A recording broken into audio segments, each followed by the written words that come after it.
प्राचीन काल में एक युवक अपने पिता की दुकान के सामने खड़ा होकर व्यापार देख रहा था ताकि वो खुद भी सीख सके।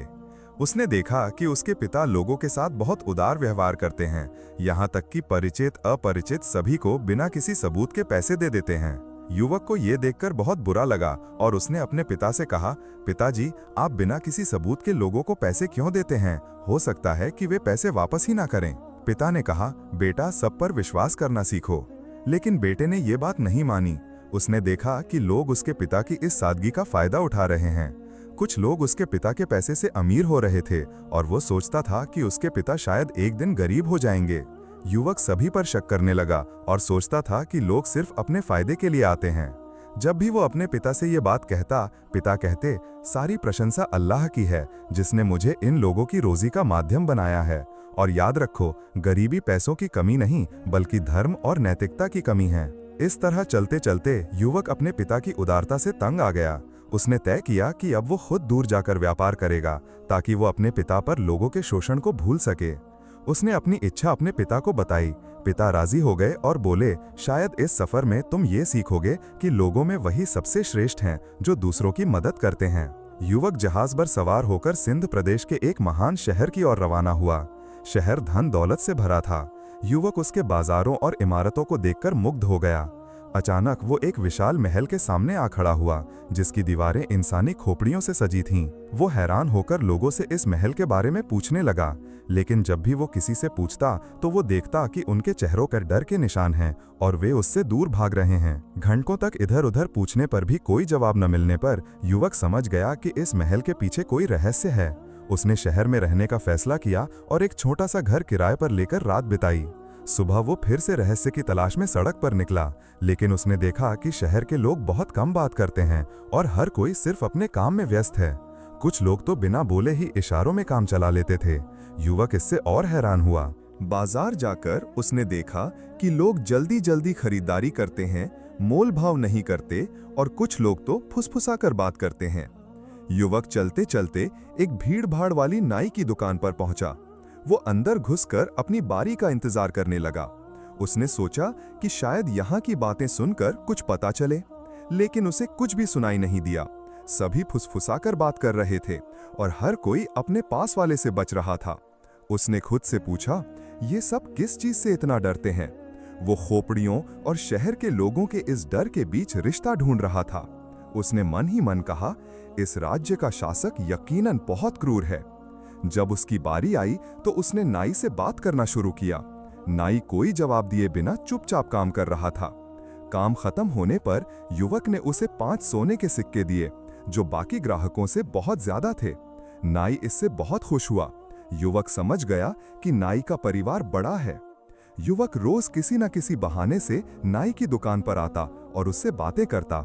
नाई भी अपने पिता की सादगी और लोगों के शोषण के बारे में युवक को अपनी दुख तकलीफें बताने लगा। धीरे धीरे उनकी दोस्ती गहरी हो गई। इस दोस्ती का फायदा उठाते हुए युवक ने कहा, मुझे आप में बुद्धिमत्ता दिखती है, मुझे बहुत जानने की इच्छा है, मुझे उस खोपड़ी वाले महल का रहस्य बताओ। ये सुनकर नाई का चेहरा पीला पड़ गया और उसका शरीर कांपने लगा। उसने युवक से कहा, बेटा, उस महल के बारे में मुझसे कुछ मत पूछो, वरना हम दोनों का सर्वनाश हो जाएगा। नाई के चेहरे पर यह नाराजगी देखकर युवक चुप हो गया और चला गया। वो समझ गया कि ये रहस्य उसके सोचे से भी ज्यादा खतरनाक है, लेकिन उसने हार नहीं मानी। उसका कौतूहल और बढ़ गया। वो कुछ दिनों बाद फिर से नाई के पास लौटा। इस बार उसने विनती करके वो कहानी जानने की कोशिश की और कसम खाई कि वो किसी को कुछ नहीं बताएगा। सिंध प्रदेश का सबसे सुंदर शहर था। राजा की एक खूबसूरत और दयालु बेटी थी। उसे गरीबों और अच्छे कामों से प्यार था। एक रात एक जिन दीवार से निकलकर राजकुमारी का अपहरण करके उसे उसके कमरे के बाहर ले गया। फिर उसने एक पुराने कब्रिस्तान के ऊपर उसके लिए एक महल बना दिया। उसने राजकुमारी से कहा, तुम यहीं रहोगी और कोई इंसान तुम्हें नहीं देख पाएगा। तब से राजकुमारी जिन की कैद में थी और उसकी आंखों से आंसू बह रहे थे। जितने भी वीर, जादूगर और ज्ञानी लोग उसे बचाने गए, कोई वापस नहीं आया। जिन उन सभी को मार देता था और उनकी खोपड़ियों से महल की दीवारें सजाता था। उसने चेतावनी दी थी कि कोई भी महल या राजकुमारी के पास आने की कोशिश न करे। जब राजा ने अपनी बेटी को बचाने के लिए सेना भेजी तो जिन एक विशाल शरीर लेकर गुस्से में फुंफकारता हुआ उनके सामने आ खड़ा हुआ और सबको तबाह करने की धमकी दी। उसने राजा से कहा, आज के बाद अगर तुम किसी को यहाँ भेजते हो तो तुम्हारे परिवार और पूरे राज्य पर श्राप आ जाएगा। पूरा शहर डर से कांप उठा। राजा के आदेश पर एक उद्घोषक ने घोषणा की, कोई भी उस खोपड़ी वाले महल का नाम मुंह पर न लाए। जो इस नियम को तोड़ेगा उसका सिर काट दिया जाएगा और उसका घर जला दिया जाएगा। तब से शहर के लोग इतने शांत हो गए हैं और वे उन अजनबियों से डरते हैं जो इस रहस्य के बारे में पूछते हैं। बात खत्म करके नाई ने कहा, सावधान, तुम महल के पास मत जाना। अगर राजा के सैनिक तुम्हें नहीं मारेंगे तो जिन तुम्हारा सिर काट देगा। मुझे ऐसा पछतावा मत देना कि मैंने तुम्हें ये रहस्य बताया। युवक अपने किराए के घर वापस चला गया, लेकिन राजकुमारी की कहानी और उसकी सुंदरता ने युवक की नींद उड़ा दी। जब भी वो सोता उसे सपने में देखता। राजकुमारी फुसफुसाकर उसका नाम लेती और उसे इस हालत से बचाने के लिए हाथ बढ़ाती। युवक बहुत परेशान था और व्यापार में उसकी दिलचस्पी कम हो गई थी। उसने दृढ़ निश्चय कर लिया और नाई के पास वापस गया और कहा, जो भी कीमत चुकानी पड़े मैं महल जरूर जाऊंगा। नाई ने दृढ़ता से कहा, अगर तुम महल में घुसे तो फिर कभी वापस नहीं आओगे। युवक रोकर बोला, मैं अल्लाह की कसम खाता हूँ कि मैं या तो उसे लेकर वापस आऊंगा या फिर कभी वापस नहीं आऊंगा। जब नाई ने युवक की आंखों में आंसू देखे तो वो समझ गया कि उसे राजकुमारी से प्यार हो गया है। उसने कहा, अगर तुम्हें जाना ही है तो याद रखो, जिनको ताकत से नहीं बल्कि बुद्धिमत्ता और एक शर्त से हराया जा सकता है। फिर नाई ने उसे एक छोटा सा आईना निकाल कर दिया जिस पर पुरानी भाषा में कुछ लिखा हुआ था। उसने कहा, एक अनजान आदमी ने मुझे ये 5 दिरहम में बेचा था। अगर वो इसका रहस्य जानता तो 1 थैली सोना मांगता। इसमें जो देखोगे सिर्फ उसी पर विश्वास करना, क्योंकि तुम्हारी आंखें तुम्हें धोखा देंगी। ये जिन धोखे का उस्ताद है। और शर्त ये है कि तुम मुझे राजकुमारी के हाथ पर चोट लगाने की इजाजत दोगे ताकि उसका कुछ खून निकले, वरना तुम पर ऐसा श्राप आएगा जिसका कोई इलाज नहीं है। युवक अनिच्छा से राजी हुआ, लेकिन मन ही मन सोचा कि राजकुमारी को बचाने के बाद वो उसे छूने नहीं देगा। उसने सोचा, मैं उसे बचाने के बाद उसे छूने नहीं दूंगा, क्योंकि मुझे उस पर विश्वास नहीं है। कोई भी सिर्फ अच्छे काम के लिए कुछ नहीं करता। मैंने अपने पिता की दुकान पर यह सबक सीखा था जब मैंने लोगों को उनका फायदा उठाते देखा था। अगली रात युवक और नाई दोनों बहुत सावधानी से एक तंग गली से चलने लगे। वे महल की दीवारों के पास पहुंचे। अंधेरे में खोपड़ियां और भी डरावनी लग रही थीं। युवक के पैर कांप रहे थे, लेकिन नाई ने उसे न रुकने का इशारा किया। युवक ने डरावने दृश्यों को मन से हटाने की कोशिश की। जब वे दरवाजे के सामने पहुंचे तो नाई ने धीरे से धक्का दिया और दरवाजा खुल गया, जैसे महल उनका इंतजार कर रहा था। युवक ने एक मोमबत्ती जलाई और उसकी रोशनी में एक लंबी बालकनी देखी। बालकनी के दोनों तरफ 4 विशाल कमरे थे। उसने एक एक कमरे में झांक कर देखा और उनमें रखे सोने और गहनों को देखकर हैरान हो गया। एक कमरे में उसने एक सुंदर और छोटी लड़की को बैठा देखा। उसकी आंखों में आंसू थे और वो सोने की जंजीरों से बंधी थी। उसे देखकर लड़की ने अपना हाथ बढ़ाया। युवक जब उसकी जंजीरें खोलने के लिए झुका तो नाई दौड़ कर आया और कहा, अरे, क्या मैंने तुमसे आईना देखने और तुम्हारी आंखों पर विश्वास न करने को नहीं कहा था? युवक ने कहा, ये तो बस एक छोटी लड़की है। उसकी बात पूरी होने से पहले ही लड़की एक काले सांप में बदल गई और युवक को इस तरह जकड़ लिया कि उसकी हड्डियां टूटने वाली थीं। नाई ने जब आईना निकाला तो सांप ढीला हो गया और युवक को छोड़कर चला गया। नाई ने कहा, देखा, जब तुम सिर्फ खुद पर विश्वास करते हो तो क्या होता है। युवक नाई के सामने शर्मिंदा हुआ क्योंकि वो जिन के पहले जाल में फंस गया था। अचानक एक जोरदार आवाज हुई जिससे पूरा महल कांप उठा। नाई ने कहा, जिन वापस आ गया है। युवक ने कहा, हम आवाज की तरफ जाएंगे, ये इस दिशा से आ रही है। नाई हंसकर बोला, तुम अभी तक कुछ नहीं समझे। जो लोग मर गए वे अपनी बेवकूफी की वजह से मर गए। जिन सिर्फ उनका सिर काटता है और महल की दीवार पर सजा देता है। युवक हैरान होकर खुद से पूछने लगा, इस गरीब नाई में इतनी अक्ल कैसे आई। नाई को जैसे उसके मन की बात सुनाई दे गई थी।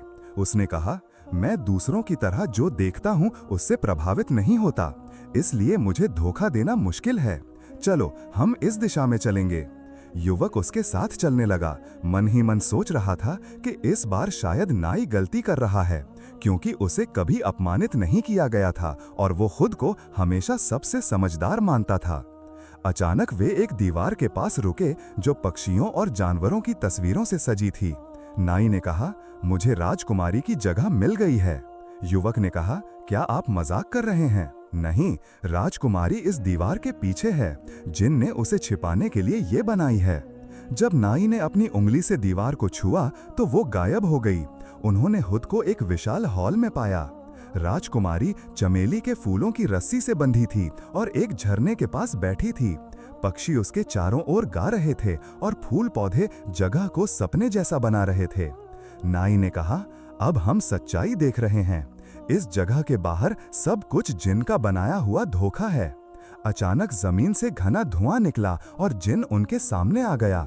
उसने गरजती हुई आवाज में कहा, मैंने नहीं सोचा था कि कोई यहाँ आ पाएगा।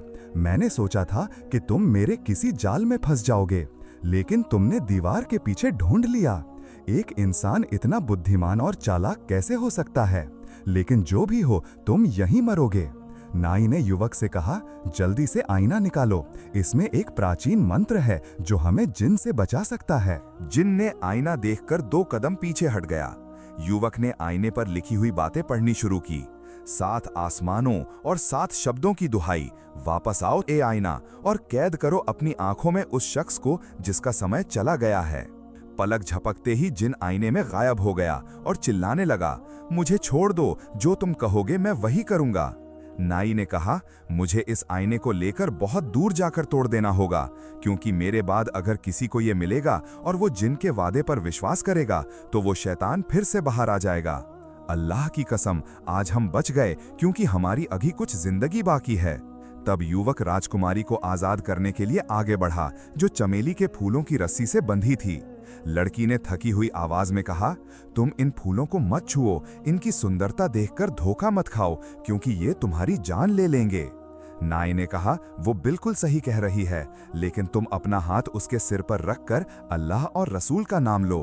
युवक ने ऐसा ही किया। वो अजीब रस्सी सूख गई और पतझड़ के पत्तों की तरह गिर गई। राजकुमारी ने नाई की तरफ देखकर कहा, मैंने आपको अपने सपने में देखा है। जिन ने कहा था कि आप वो ज्ञानी व्यक्ति हैं जो इस जगह से बाहर निकलने का रास्ता जानते हैं। युवक ने नाई से पूछा, हम यहाँ से कैसे बाहर निकलेंगे? नाई ने कहा, सिर्फ सच्ची मोहब्बत हमें बचाएगी और यहाँ से बाहर निकालेगी। अब मुझे बताओ युवक, क्या तुम राजकुमारी से प्यार करते हो? युवक ने राजकुमारी का हाथ पकड़ लिया। शर्म से उसका चेहरा लाल हो गया। उसी पल जमीन कांप उठी और दीवारें जमीन में धंसने लगीं। 1 मिनट में सब कुछ गायब हो गया। जब सुबह हुई तो वे तीनों खुद को उसी पुराने कब्रिस्तान में पाकर हैरान थे। जगह वैसी ही थी जैसी पहले थी। लोग हैरानी से कब्रिस्तान से बाहर आते हुए 3 लोगों को देख रहे थे, लेकिन कब्रिस्तान से बाहर निकलने से पहले नाई ने कहा, एक और काम बाकी है। युवक ने पूछा, क्या? नाई ने कहा, तुम्हें अपनी शर्त पूरी करनी होगी और राजकुमारी के हाथ पर चोट लगानी होगी ताकि खून बहे। युवक ने मुंह मोड़कर कहा, नहीं, मैं उसे चोट नहीं लगाऊंगा। नाई ने कहा, शैतान तुम्हें उकसा रहा है, जिनका श्राप अभी खत्म नहीं हुआ है। लेकिन युवक ने नाई की बात पर ध्यान नहीं दिया। उसने कहा, मैं आपको इतना पैसा दूंगा कि आप खुश हो जाएंगे, और मैं राजा के पास कैसे जाऊंगा जब वो अपनी बेटी के हाथ पर घाव देखेगा। फिर वो राजकुमारी को लेकर उसके पिता के पास जाना चाहा, लेकिन कुछ ही कदम चलने के बाद उसका शरीर कांपने लगा और कान से खून बहना शुरू हो गया। नाई ने कहा, मैंने तुमसे शर्त ना तोड़ने को कहा था। इतनी सब कुछ के बाद भी तुमने मुझ पर विश्वास नहीं किया। अब जिन की दुनिया का एक कीड़ा तुम्हारे कान के अंदर घुस गया है। युवक ये सुनकर जमीन पर गिर गया। राजकुमारी रोने लगी, लेकिन नाई ने उसे कहा, उम्मीद मत हारो, मैं उसे ठीक करूंगा। अल्हम्दुलिल्लाह, मैंने उसे नहीं छोड़ा, हालांकि वो मुझ पर विश्वास नहीं करता। वो अभी भी सोचता है कि मैं पैसों के लिए मदद कर रहा हूँ। क्या वो अच्छे काम जैसी कोई चीज नहीं जानता? अल्लाह जानता है, मैंने उस रात अपना घर नहीं छोड़ा जब तक मैंने उसके लिए उसका गहरा प्यार नहीं देखा। राजकुमारी ने सिर झुका लिया। वो जिन की कैद में रहना बेहतर समझती थी, फिर भी उसके लिए कोई मर न जाए। वो इनकार नहीं कर सकती थी कि उसे इस युवक से प्यार हो गया था जब उसने उसके लिए इसकी इतनी लगन देखी थी। नाई युवक के पास बैठ गया और उसके कान में 4 नाम मंत्र की तरह फुसफुसाए। युवक का शरीर कांप उठा और उसके कान से एक काला कीड़ा बाहर आया जो एक भंवरे जैसा दिख रहा था। नाई ने उस कीड़े को अपने जूते से कुचल दिया और युवक से कहा, ये शक का कीड़ा है जो तुम्हें कल्पनाओं का गुलाम बनाता है और तुम्हें किसी पर विश्वास नहीं करने देता, तुम्हें अपने आसपास किसी में भी अच्छाई देखने नहीं देता। जब युवक ने आंखें खोलीं तो उसने नाई से कहा, मैं खुद को सबसे बुद्धिमान समझता था, लेकिन मेरी गलतफहमी दूर हो गई है। अगर आप ना होते तो मैं कुछ भी नहीं कर पाता और शायद अब मेरा सिर जिन्न के महल की दीवार पर लटका होता। नाई हंसकर बोला, बुद्धिमत्ता लेकर कोई पैदा नहीं होता, बल्कि दूसरों के अनुभव और ज्ञानी लोगों की समझ से उसे सीखता है। फिर नाई ने तुरंत राजकुमारी की उंगली पर चोट लगाई और उसमें से काला खून बहना शुरू हो गया। कुछ ही देर में उसके खून का रंग साफ हो गया। नाई ने वहां कुछ जड़ी बूटियां लगाई और पट्टी बांध दी और कहा, अब शर्त पूरी हो गई है। अगर उसका खून न बहता तो पूरे राज्य पर श्राप आ जाता। तब युवक समझ गया कि वो एक पागल कर देने वाले रोमांच में कूद गया था और उसमें उसने अपनी या किसी और की हानि के बारे में एक बार भी नहीं सोचा। इसके बाद युवक और नाई राजकुमारी को लेकर अपने रास्ते पर चलने लगे। राजकुमारी कई सालों तक जिन्न के महल में कैद रहने के बाद पैदल चलकर बहुत खुश थी। आखिरकार वे राजा के महल पहुंचे। लोग उन्हें घेर कर जय जयकार कर रहे थे। राजा यह खबर सुनकर विश्वास नहीं कर पा रहे थे। वो दौड़कर बाहर आए। अपनी बेटी को देखकर उन्होंने अल्लाह का शुक्रिया अदा करने के लिए सजदा किया। फिर उन्होंने उसे गले से लगा लिया। राजा ने कहा, मैंने सोचा था कि जिन्न को हराया नहीं जा सकता, लेकिन तुम युवक तलवार या सेना के बिना उसे हरा चुके हो। युवक ने कहा, महाराज की कृपा हमेशा बनी रहे, लेकिन मैंने अकेले आपकी बेटी को नहीं बचाया। अगर वो नाई ना होता तो हम जिंदा वापस नहीं आ सकते थे। राजा ने कहा, आज से नाई महल का सलाहकार और राज्य का गुप्त संरक्षक होगा। एक हफ्ते बाद राजा की बेटी राजकुमारी के साथ उस युवक व्यापारी की शादी हो गई। 7 दिन और 7 रातों तक एक बड़ा जश्न चला। इसके बाद युवक अपनी पत्नी को लेकर एक तोहफे और नौकरों से भरे काफिले के साथ अपने देश लौट आया। वो सिर्फ एक व्यापारी के रूप में नहीं, बल्कि एक ज्ञानी वीर के रूप में लौटा था, जिसकी कहानी पीढ़ी दर पीढ़ी सुनाई जाएगी। जब वो अपने पिता के पास पहुंचा तो उसने उन्हें अपने सभी अजीब और आश्चर्यजनक अनुभव बताए, लेकिन उसके पिता सबसे ज्यादा राजकुमारी की बुद्धिमत्ता और शिष्टाचार से प्रभावित हुए। युवक के पिता ने कहा, आज मैं तुम लोगों के लिए घर छोड़कर सराय में जाकर रहूंगा। लेकिन राजकुमारी ने जवाब दिया, यह सही नहीं है, आप मेरे पिता की तरह हैं। युवक को सबसे जरूरी सबक मिल गया था। वो समझ गया कि उसके आसपास के लोगों के पास ऐसे समाधान हो सकते हैं जिन्हें वो अकेला हल नहीं कर सकता। युवक ज्ञानी लोगों की सभा में जाना शुरू हो गया और उनकी बातें सुनने लगा। वो समझ गया कि उसके पिता जो अच्छे काम करते थे वही उसे जिन्न के महल से बचा कर लाए हैं, और इसी वजह से अल्लाह ने उसके लिए एक ऐसा इंसान भेजा जिसने उसकी संकट के समय मदद की। वह पुराना कब्रिस्तान अब फूलों के बाग और पेड़ों से भर गया है, लेकिन लोग अभी भी उस जगह से डरते हैं जहां कभी खोपरी का महल था। और यह कहा जाता था कि महल कारावास के रूप में नहीं बनाया गया था, बल्कि यह एक परीक्षा थी, और उस परीक्षा में केवल वही पास होंगे जो अपनी स्वार्थपरता को त्याग कर दूसरों पर विश्वास करेंगे।